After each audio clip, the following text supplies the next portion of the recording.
La guerre du dragon, le serpent ainsi contre nos enfants. Comment les diables emmènent les enfants en enfer. Bienvenue bien-aimé, quand le Seigneur m'a emmené en enfer, je suis allé dans une partie de l'enfer où se trouvait ce qui ressemblait à des gels noirs. J'ai commencé à voir beaucoup d'enfants en enfer. J'ai demandé au Seigneur, pourquoi y a-t-il des enfants en enfer?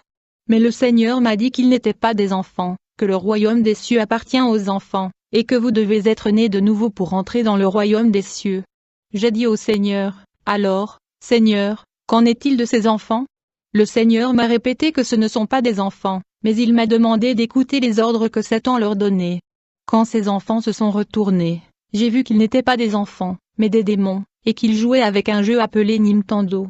J'ai commencé à voir toutes sortes de programmes et de jeux sataniques émettant des signaux et des mouvements avec leurs mains, le tout à des fins sataniques. Quand le Seigneur a ordonné à ses enfants de se retourner, j'ai pu voir que leur forme était grotesque, horrible et dégoûtante.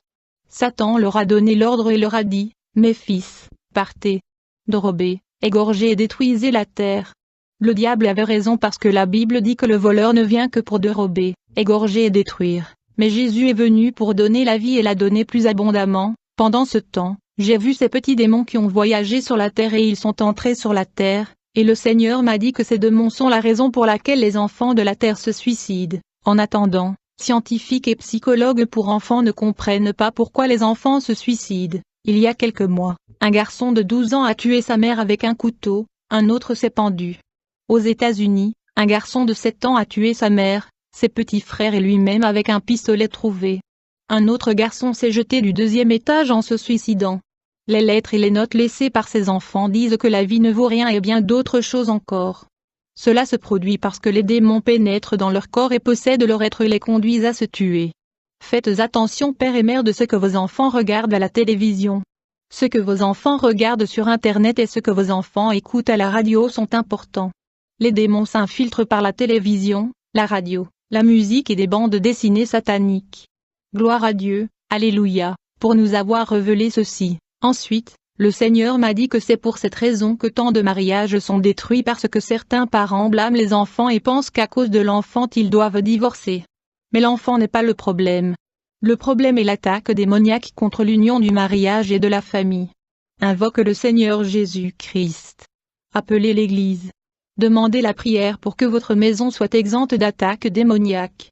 Alors que j'étais dans ce département des enfants en enfer, j'ai vu un enfant fouetté en enfer par un démon. Quand ce démon m'a vu, il m'a montré la vie de cet enfant. Elle avait l'habitude de crier à ses parents quand elle était grondée. Cet enfant avait la crise de colère et se cognait la tête contre le mur et frappant ses parents. Un esprit maléfique possédait cet enfant de 7 ans, restant en elle jusqu'à sa mort. J'ai remarqué combien elle souffrait en enfer. Le démon qui fouettait ses enfants a déclaré, tous ces enfants étaient innocents, jusqu'à ce que la télévision, les jeux vidéo volent leur innocence. Et au travers de dessins animés, bandes dessinées et jeux vidéo je suis entré dans leur vie, et je les ai corrompus, laissant leur esprit malveillant, et certains d'entre eux ont commis des actes sexuels précoces. Beaucoup de gens m'ont interrogé, disant que Jésus avait pris un enfant et avait dit que le royaume des cieux leur appartenait et que pour entrer au ciel, il fallait être égal à eux.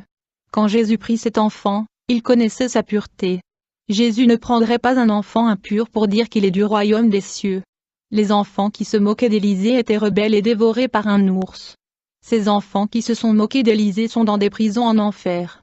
Je les ai vus en enfer, je ne savais pas qui ils étaient. Plus tard je fus informé que ce sont des enfants qui se sont moqués de l'homme de Dieu, et il fut dévoré par un ours. Quand j'ai vu leurs âmes, j'ai remarqué qu'ils étaient d'une époque ancienne à cause de leurs robes. Bien que les enfants rebelles du temps des prophètes soient peu nombreux en enfer, Jésus a pu trouver un groupe d'enfants purs.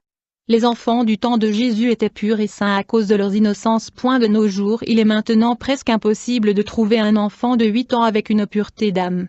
La technologie, les médias tels que les films, les romans et les publications en série introduisent des contenus pervers dans leurs esprits innocents et leurs cœurs purs. Jésus regarde les enfants d'aujourd'hui avec beaucoup de chagrin et ne dira jamais qu'ils appartiennent au royaume des cieux. Adam et Ève étaient purs et innocents et vivaient au paradis. Quand ils ont utilisé leurs yeux pour pécher en convoitant le fruit défendu, ils ont perdu leur innocence. Le péché des yeux est quand l'enfant regarde la télévision. Cet enfant va commencer à convoiter ce que font les acteurs et les actrices. Lors de délivrance, Adam et Ève convoitaient et péchaient. Leur destin était l'expulsion de paradis. Quand je médite sur cette parole et réalise que chaque enfant, même s'il est né avec la racine du péché qui est à l'intérieur, ces enfants sont destinés au royaume des cieux. Quand ils commencent à regarder la télévision, leur innocence est perdue à égalité avec celle d'Adam et Ève. La racine du péché qui est en eux-mêmes commence à se réveiller à cause de ces choses. L'enfant perd le droit de salut de la même manière qu'Adam et Ève ont perdu le droit de vivre au paradis après avoir perdu leur innocence. Adam et Ève sont devenus si immoraux qu'ils se sont cachés de la présence de Dieu. Ils avaient honte de leur nudité. C'est ce qui est arrivé à ces enfants que j'ai vus en enfer. Ils aimaient voir la nudité dans les outils électroniques, devenant méchants comme Adam et Ève. Le diable a toujours voulu corrompre les âmes des enfants. Plus vite cela sera fait, plus nombreux seront les enfants qui seront entraînés en enfer. Dans le temps, vous parlez d'un témoignage d'un pasteur qui prêche bien, qui touche le cœur des gens. Mais dans la fête, on lui avait fait manger la chair humaine par le sorcier.